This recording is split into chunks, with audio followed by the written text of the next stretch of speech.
Welcome to your first saxophone lesson. I'm going to demonstrate how to put together and play the saxophone today.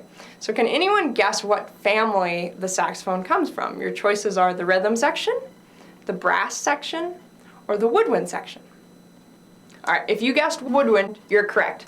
Notice that the saxophone is made completely of brass and metal, but the thing that makes sound is actually this tiny piece of wood right on my mouthpiece. This is called the reed, and when we blow air across the reed, it vibrates really, really quickly like a hummingbird's wings and makes sound. So it's not the brass that's making sound like on a trumpet, it's this reed, and that's why we call it the woodwind. So, in this family of saxophones, there's a lot of different saxophones. This is the alto saxophone, which I'll be demonstrating on today. It's what most band students start out with. There's also a smaller saxophone, the soprano. Here, often indicated or depicted straight. I have a little curved one, which is a tinier version of the alto. There are also lower saxophones with lower tones. This is the tenor saxophone. And there's also an even bigger saxophone called the baritone. But we don't have that today. All right, so back to our alto. So the saxophone comes apart in three different sections.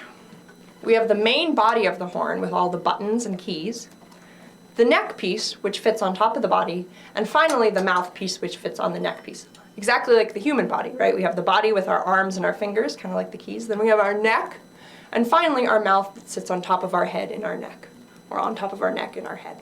So, how to put it together. Saxophone is super, super easy to put together. You start with your neck piece, put it on the body of the horn. It kind of just rocks back and forth until it sits in there.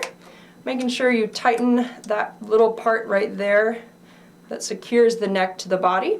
And then finally, we put our mouthpiece just situated on the body of the saxophone.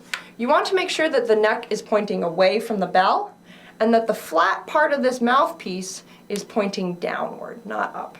All right, the other really, really important thing for beginning saxophonists to remember is to suck on the reed.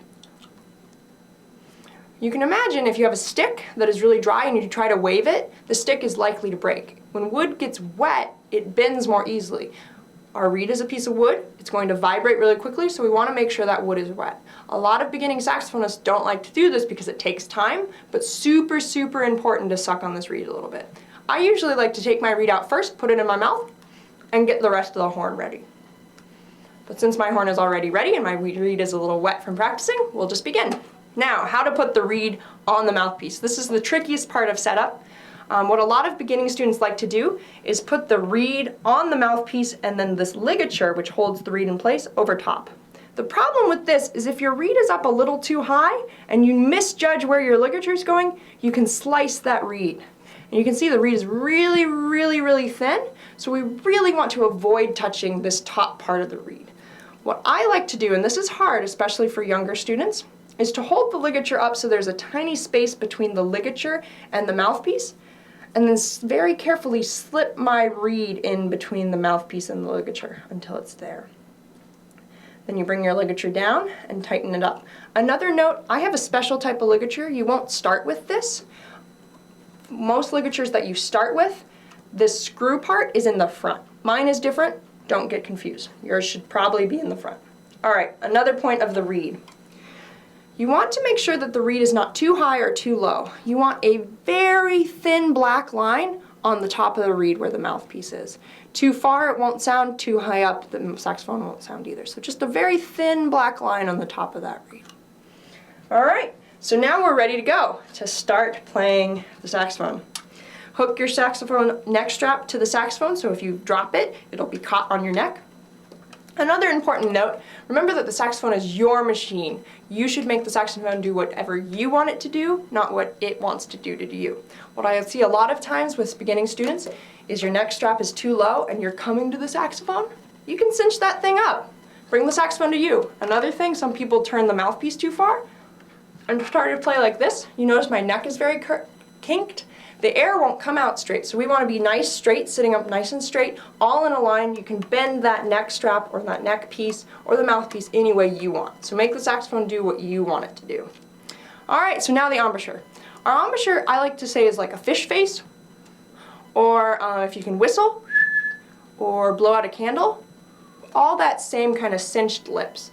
So to start playing the saxophone, you make your whistle face or your fish face, And then you tuck your bottom lip over your bottom teeth. We don't want those teeth on that reed. So whistle face, tuck the bottom lip, and then finally we take our top teeth and put them on the top of the saxophone. So those will actually be anchored on that mouthpiece.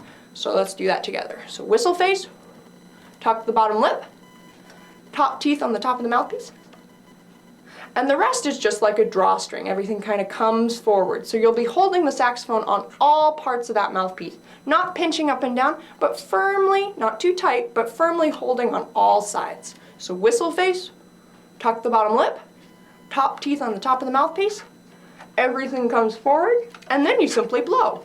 So, and let's start with a C sharp. So C sharp has nothing down, completely open. Put your thumb on the thumb rest, other thumb on this little curved part.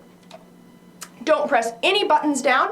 Let's do our whistle face again. Whistle face, tuck the bottom lip, top teeth on the top of the mouthpiece, bring everything forward in a kind of drawstring, and then blow.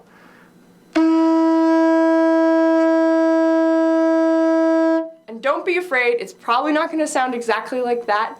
Use a lot of air and blow really hard, and that's your C sharp. We'll do it one more time. Whistle face, top teeth on the top of the mouthpiece, cover your bottom lip, draw everything forward, and blow. And that's your first note.